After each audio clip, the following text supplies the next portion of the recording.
Welcome to the Box Score Sports Podcast.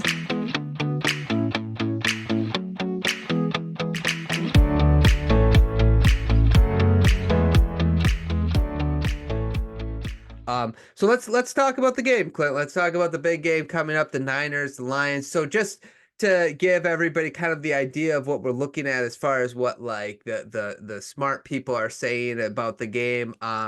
The line is at -7 in the Niners. So people, one of the lines I'm looking at. Obviously, we don't gamble, we don't encourage gambling, but this is just what people are thinking as far as what the game's going to be.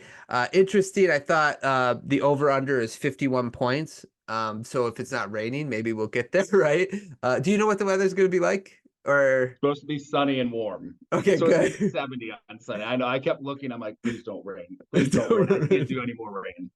And the Lions against are 7-2 against the spread on the road, and the 49ers are 3-6 against the spread in home games. So sort of interesting there. Just give me your general thoughts of the game, and then we'll go into some specifics here. I got some specific questions we'll answer. I like the matchup with the Lions. You know, people were asking me, like, are you nervous after watching Brock Purdy last week? Not really.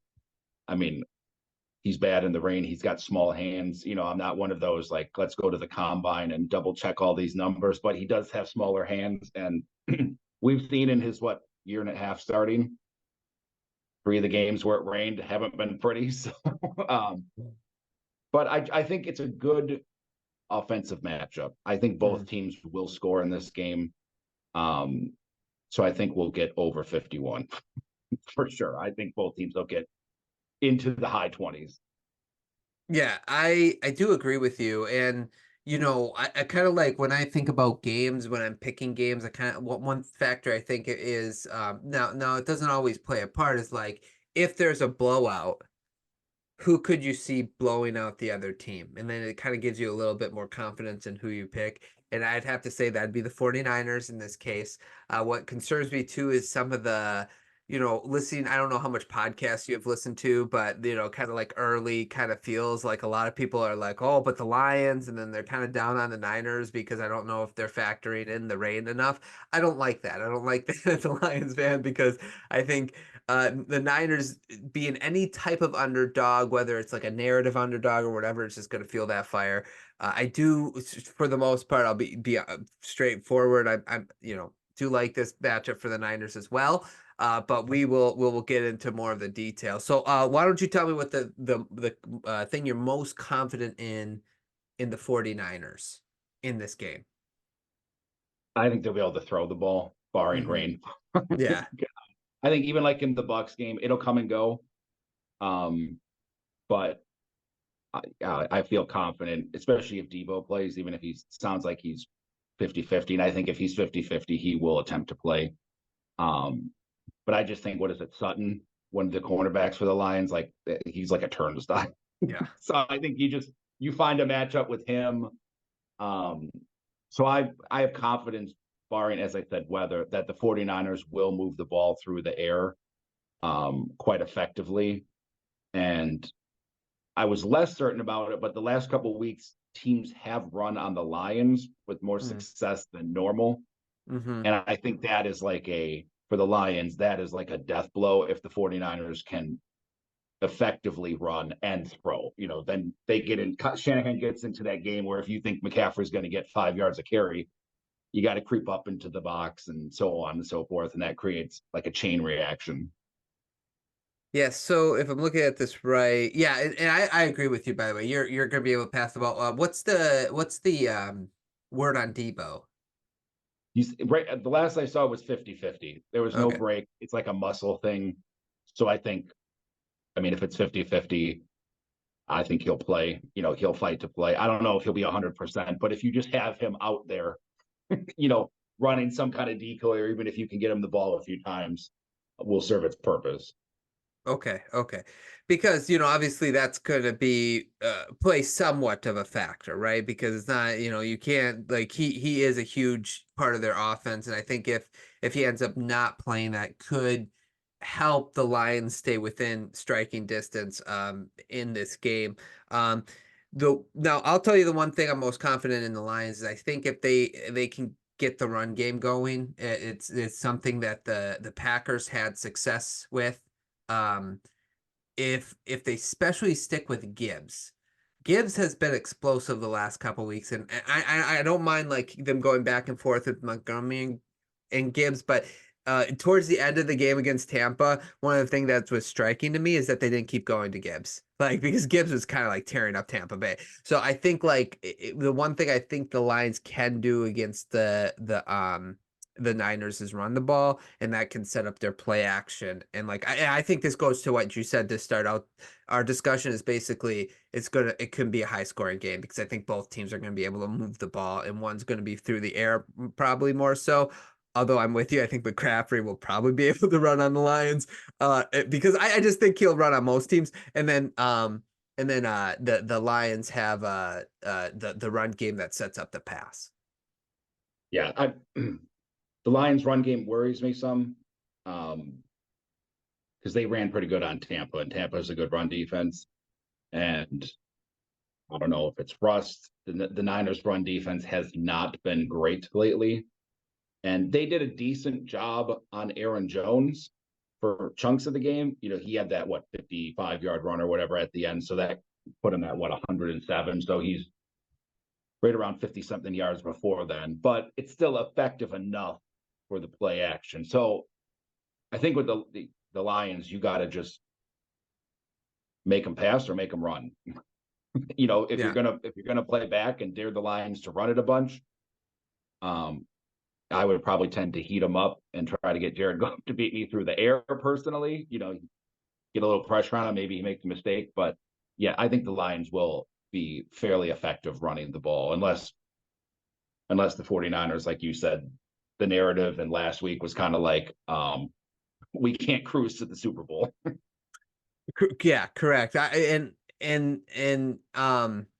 I guess we'll see. And that's I think the one point you brought out, like Aaron Jones, like he didn't like even he had that 50-yard. It's just wearing the defense down. Like, and the Lions, they're really good most of the time at sticking to the run, even if it's 3 yards a carry.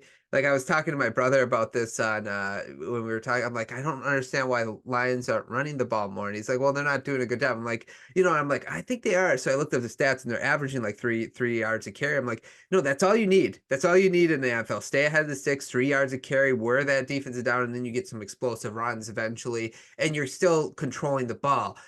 I think that's obviously very key for the Lions in this game is ball control and trying to keep the offense off the field while keeping the defense on the field and just try to wear them out.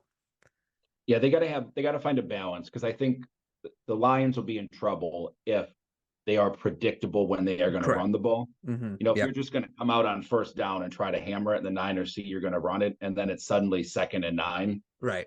Now you're going to face some difficulties on the opposite side. You don't want to be obvious that first down is going to be a pass and you can play it. So I think that's kind of the chicken and mouse for both of the chicken and mouse. The cat and mouse. Are you calling the I came up with Lions a new- chickens? I don't even know. What are we doing? I think for both teams, because the 49ers will struggle with that too. Yeah. Is if you get too far behind the sticks, then you're just become one dimensional. And the Lions pass rush looked pretty good last week. Well, we'll talk Again, about I think it's both teams. It's like come and go. You go through stretches where the Lions are just all over the quarterback, and you go 2 weeks and did anyone even get close? Right. Yeah, no, I hear you. Okay, what's your biggest question with the 49ers? What would you say is Mine is always going to be Kyle Shanahan sticking to the run. I text you, I think it was in the third quarter, just before they kind of turned it around. It was 27 passes to 11 runs, taking out the Brock Purdy had like 3 runs. 2 of them were sneaks prior to that. And that's just like, especially in that game with the weather, that's just too much passing. Yeah. This game might be different, but I think they need to get more run. And if Debo's going to be limited, I think they need to play Elijah Mitchell more. Like he played 1 snap, I think, against the Packers. Like if Debo's out, put McCaffrey in the slot and have, Mitchell as your running back for the play. So he always concerns me with that he gets out over his skis. I said it last week. He gets a little cocky with Brock Purdy sometimes, and he just goes, all right, we're going to throw it all over the field. And this matchup too, on paper, you should be able to come out and throw the ball over the field. But if Brock Purdy's too amped up and you sail a couple passes and you're punting, you don't want to be down 10-0 Right. Against the Lions. Yeah. Yeah, and that's a Shanahan tree thing, because like McDaniels does the same exact thing. Like, look what I can do with my passing game and my scheme, and then you kind of avoid the run. That's a really good question. Yeah, and I think that's imperative to stick to that, because like my biggest question for the Lions is can they generate pass rush? Because you gotta get after Purdy, right? And you're right about the pass rush the last 2 weeks has been better, but it's all blitz basically, right? Like getting free blitzers to the quarterback. So the Niners has 2 weeks of film on this, and in the playoffs, will they adjust, and can you adjust to their adjustment? Because I think the 49ers offensive line is better than what they've played the last 2 weeks, right? So, and can you get that? Because honestly, the 49ers are going to try to take Hutchinson out of the game when you rush 4. There's just no way they're going to just one-on-one him or whatever. So you got to generate that pass rush with the blitz. And can you get the blitz there? Because, man, if you bring pressure, you bring 5-6 guys, and you have Purdy back there, sitting back there protected for 3-4 seconds, he's going to get someone open. And this team is one of the best, like, run after like they got Kittle, who's really good at running after the catch, and Debo and Christian and Ayuk, like all those guys with the ball in their hands. You don't want to see that. So I think my biggest question: Lions got to get to the quarterback. Can they do that consistently on Sunday? Yeah, for sure. And I think two of those, like, the Buccaneers just blew the coverage, and Aiden Hutchinson just ran straight at Baker Mayfield. Like, you can't have those in a championship game. And again, from Tampa, you kind of expect it. Like, they're 9-8 again. Not that they were great all year, but you can't have that in a game like this, especially if it's close and it's high scoring. But yeah, the offensive line has got to show up. They weren't terrible against the Packers. The Packers got there a few times, but especially if they're going to blitz, you got to know your blitz pickups. Right. Correct. Okay, biggest X factor for you for the 49ers? It's going to be Debo playing. Yeah. I know that sounds like like an easy. Well, the biggest one would be rain, but I think we've cleared rain. It's just having Debo out there, because I was actually surprised. They pulled it out without him against the Packers, because the 49ers offense is completely different without him, and they were even dumb and tried the Debo play with Juwan Jennings, like that handoff in the third quarter, and I'm like, yeah. To that point, I'm like, just give it to Elijah Mitchell. Like, no one's going to be like, oh, here comes Juwan Jennings. He's going to run through everyone. No, you're right. That was great. Yeah, I remember that play too. That was him playing, even if he's 75% decoy, just when he fakes the wide receiver screen, at least in the beginning of the game, the Lions are going to have to play it. They won't know. And if he's at least decent enough later in the game, you can throw it to him one or two times, because I think that creates the spacing for McCaffrey to get out of the backfield, Kittle to get open, or Ayuk to have one-on-one on the outside. So he'll be my X factor of just, can he play, please? Yeah, please. Yeah, I guess like for me, for the Lions, I would have Sam Laporta. He's got to stay. He's been nicked up. Is he going to be a little healthier? Can he make plays in the middle of the field, those big plays? James Houston might come back, so that's a little bit of an X factor. But like when you haven't played football in like 3 months, it's like, how big of a difference are you going to make? So I just went with Gibbs. I think Gibbs is the X factor for me. Can they get him the ball in space? Can he make a couple explosive plays, keep the clock moving? Will the Lions see, like, if he's averaging 4.5 yards a carry, let's just say, and then Montgomery's averaging 2, will they just kind of run him? Gibbs. So it's not just Gibbs himself, but the Lions using Gibbs, which is kind of funny for me, because I still don't think it was the right draft pick at the time. And that's a totally different topic. to get into, but he is definitely a different maker. He kind of reminds me a little of Jamal Charles. So like I'm just saying, like that's what I think the biggest X factor for the Lions is Gibbs. Let's get him going because I think that's going to be important, and in the passing game as well. And he gives you the dimension to get outside. Mm-hmm. You know, Aaron Jones was effective on those outside zone runs because apparently the 49ers forgot that what they do to other teams, the Packers also likewise do with the receivers, cracking down on the ends. Which after the third time was like, all right, he's coming in motion to crack you on this toss, but he gives that dynamism that I think could give the 49ers problem. Like David Montgomery is good and he's faster than we think. But as far as if you're going to run a pitch to David Montgomery, I'm less worried that our linebackers can't get out there and stop that play. But if it's Gibbs and he gets a hole, it's not going to be 5 yards. It might be 25 or, Right. All the way. So keeping him in check is going to be big because he's kind of like there's your 75-yard play. Yeah, right, exactly. Yep. Okay, biggest concern facing the Lions this weekend. It's going to be controlling the run, not stopping the run. Because again, I think at this point, all of these teams, the Lions aren't one of those bad teams that make it to the NFC Championship game and you turn around and it's 38-3, where you're like, I don't know how this team got here. But keeping it manageable so that the play action doesn't kill you. And especially in the red zone, if you can control the run game in the red zone, that's what they did good against the Packers. The Packers got down there and they were at like the 9-yard line and they got Aaron Jones for -2 yards. And you're like, okay, well, now we took out the run game for the next 2 plays. So the Lions are going to move the ball, but especially once you get close to the red zone, they need to keep the Lions from 1st and goal from the 5, because that's probably 3 runs and a touchdown. If you can get 1st and goal from the 9, 10, and make Jared Goff pass, not that he's not capable of it, but it's more manageable of what you expect them to do. Yeah. Okay. I like that one.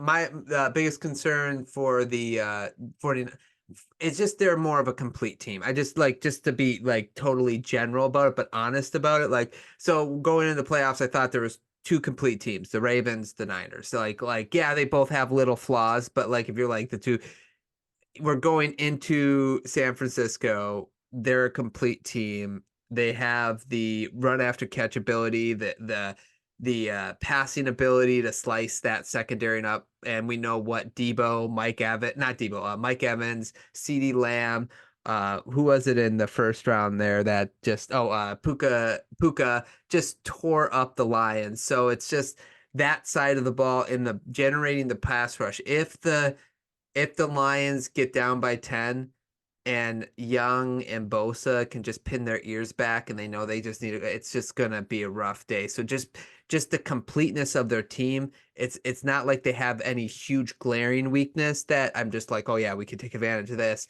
So my biggest concern is just like this is the best team in the NFC, and you got to go into San Francisco to beat them, and I don't know how that's possible right now, honestly. So I mean, it's possible, but my faith in it is very small, slim. Yeah. This is one of those games. If the Niners can get out to a 2-score lead, like I would view it like they're not as bad as the Seahawks. Like a Seahawks game where you're like, all right, well now we know what they are going to do. Yeah.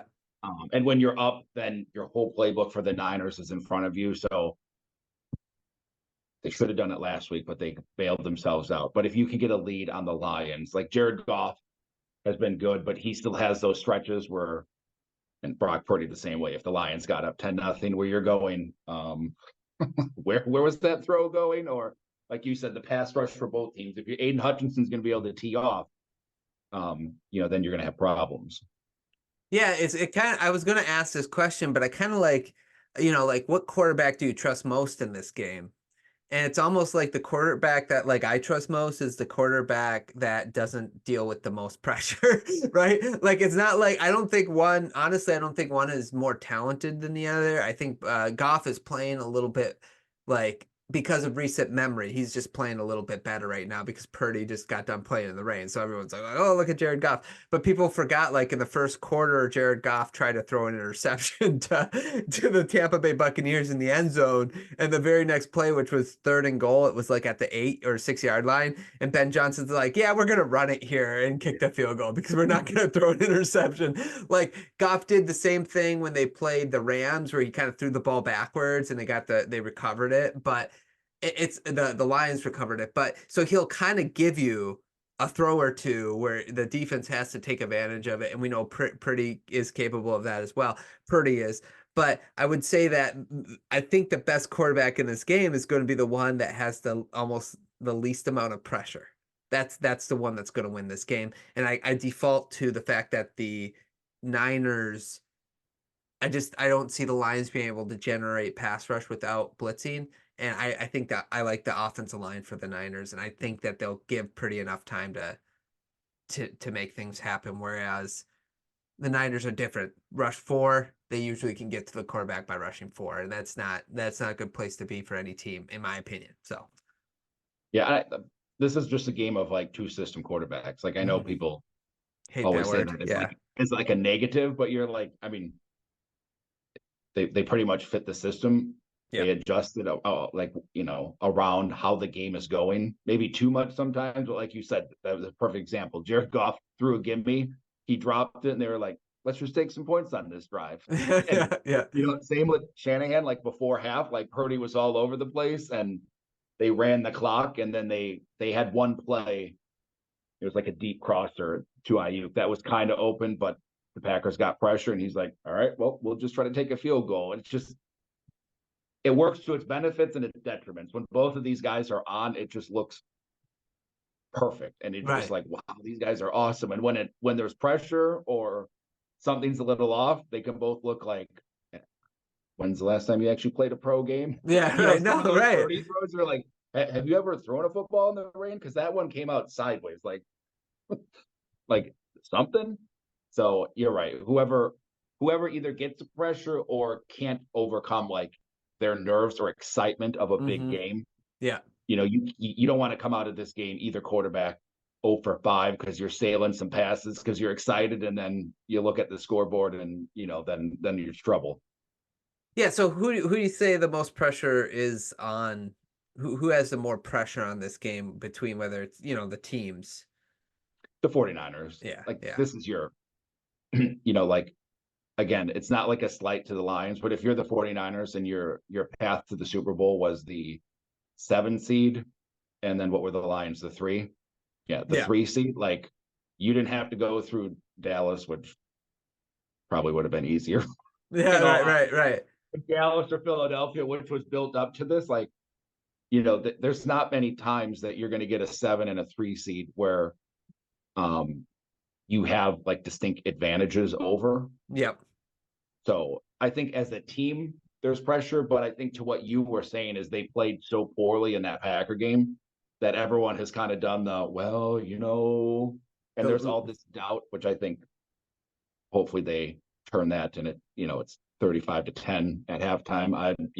Not for your sake, but for my. No, I get that. Yeah. I wouldn't complain if it was the other way, but yeah. So I get what you're saying. So I think that helps offset it to a degree, because I think people have kind of like done the 49ers aren't really as good as we thought they were all year, and maybe they're not, and the Lions will come out and show it, but I tend to think they are, and I think they will show up to this game because it's not going to rain. Yeah, so quarterback to be able to throw it. I know that sounds so simple, but good thing the Super Bowl is in a dome if they're in the Super Bowl, because at least you don't have to worry about it. Well, it's the same with Tua, right? Like when it was 40 to below to 0, I'm like, yeah, we're not winning this game. Like he can't throw in the cold. Sometimes it is simple like that, like, right? It's simple things.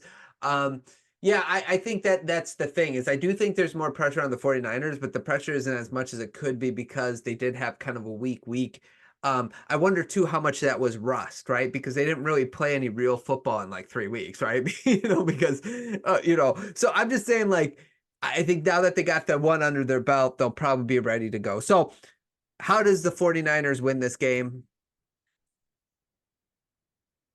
They just got to play their game plan, which is play action and get the ball to your guys, get in the open field. I think Brandon Ayuk is going to have a big game, especially if Sutton is lined up with him a lot. He's our best bet as that dynamic. I'll call him an actual receiver. Debo's not like a receiver. He kind of does everything. So if they can get their play action going, I think they'll get on a roll. And once they get on a roll and you can put up 2 or 3 touchdowns consecutively, even if the Lions score on 1 or 2 of them, like just that momentum kind of wears on the morale of the other team of like, well, we're doing everything and they just scored 3 straight touchdowns. I don't know what else we're going to do. Yeah. Couldn't you kind of see that, like, if one sideline's trying to like hype their team up to get motivated, it's almost the Lions sideline, like, like Hutchinson running around trying to get everyone pumped, or Goff doing that or something like that, And I think if the 49ers are rolling on offense, I think human nature, it'd take the Lions out and vice versa. It would take the other team out of what they're good at. If you see the 49ers scoring and it's 21-10, you're like, well, maybe we got to run a little less, which again, 10 points, 11 points, it's only 2 scores, But it gets in their head though. It does. Yeah. But mentally, and then before you know it, you're just dropping back 5 straight times. And you're like, well, if we're going to go drop back either of these teams consecutively, that pass rush is going to eventually get through.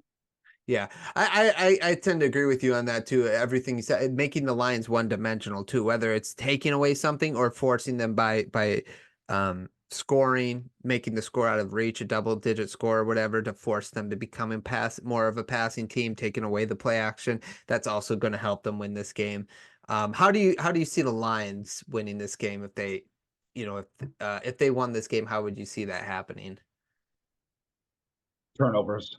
Okay. A fumble, even if it doesn't have to be a pick six, but I think if you get a turnover, it doesn't even have to be a bunch. Like that Packer game, there should have been 6 interceptions. Brock Purdy should have had 2 or 3, and Jordan Love had 2, and 1 was dropped. Like, that game could have been really ugly. But I think it's like those random turnovers, a fumbled punt, a kickoff return, just those little things that are just more demoralized. And then if you throw a deep pass and it's picked, you're like, well, it's a punt. Right. Or if it's not in, your own territory, like the pick at the 20-yard line is going to be killer in this game. Yeah. So I think if 49ers fumble a punt, which they've been known to do in the playoffs, or the Lions get a kickoff return, those are the things that put the pressure on. Yeah, no, I like that one. I was thinking too, ball control. If they can use Brown and Laporta and Gibbs and Montgomery just to like make long methodical drives and obviously scoring touchdowns at the end of those drives more than field goals, and you shorten the game, you might put yourself in a position to be in a position to score a last second drive to win the game.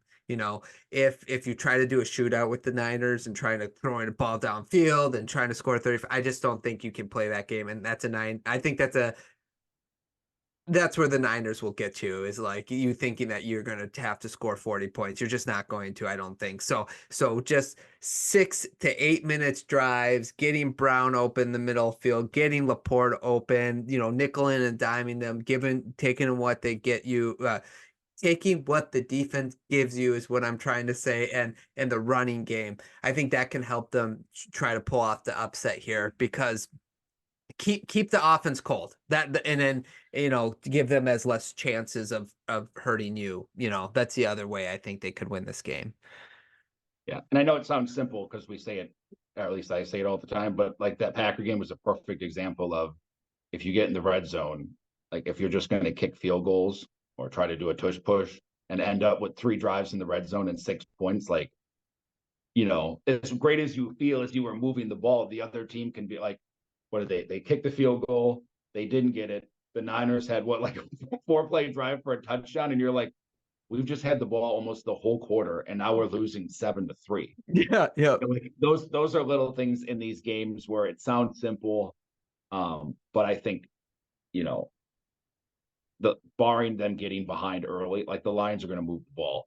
So if you can hold them to 3 field goals out of 5 trips or something. Like, all right, now we're looking at the Lions having 23 points instead of 30. Right. You know, Correct. and Yeah. that's a big difference because that just, again, all these are like mental and it switches the pressure game. So both teams, you know, if the team gets down there, if you hold them to a field goal, barring just before the first half, you know, one of those 3 seconds left, I think it goes a long way because for the Lions, if you can stay in it, it amps up the pressure for the Niners as the game goes on. Like, uh-oh, we're only up 3. No, I agree. Yep, no, that. And like you said, it sounds like simple and redundant and kind of like obvious, but it makes a big difference of whether you're doing touchdowns or field goals. Um, I do think it's important you take the points as well at sometimes too. Like because it can be a killer if you drive and you get to the 10-yard line and you walk away with nothing too. You know, if you're down 7, you're like, oh, I got to score 7 right away. It might take your team out of it if you get nothing. Okay. Prediction. What do you think's going to happen? I'm going to pick the Niners. I'm going to go 34. Yeah, I won't go with the same as last week. I think I said 34-23 last week. And I was like, well, they're not getting to 34 at this rate. But we'll go 37-24. It's hilarious because I actually written down 34-23. I didn't even think of what we predicted last week, but I had 34-23 49ers. I think that either like the Niners will just do enough to keep the score like 2 possessions, you know, like especially after halftime throughout the rest of the game. And it's always going to be like, oh, if they can just get a stop here, Jim, or whoever's calling the game with, you know, Romo and Jim Nantz or whoever it is. But I think that a late score will put it away, but yeah, I think the Lions will kind of keep it in striking distance, but never kind of get all the way there. So yeah, 34-23 Niners. And for the love of God, please be prepared, 49ers, for the fake field goal or the fake punt. Because Dan Campbell is going to do something crazy, especially if the game feels like it's going in a certain way. Like, don't even attempt to block a punt. Don't even attempt to block a field goal unless it's like a game-winning field goal or whatever. Or just play it safe, please, because Dan Campbell might have something saved up for this game, especially if it's close, kind of like the Seahawks always used to do under Pete Carroll, like running a fake field goal. That's I should have put that under one of my concerns, is Dan Campbell doing something crazy on special teams, just running a fake punt when you don't expect it. I mean, I don't even care if they're punting from their own 20-yard line. Like, and if it's 4th and 2, please be ready for the fake punt. Yeah, that's a good. Yeah, that's got to be ready for Dan Campbell. He's ready to do one of those things. But I think overall, it was, you know, even if the Lions season ends this way, it's house money at this point. It's been an awesome season. So obviously for you, there's a little bit more aspirations for the 49ers. So it would definitely hurt the Niners more and Niners fans if they lost this game than Lions fans, because Lions fans are just happy to be here right now, you know. So we're good. Anything else on this game? I don't think so. Okay, who you got winning the other side?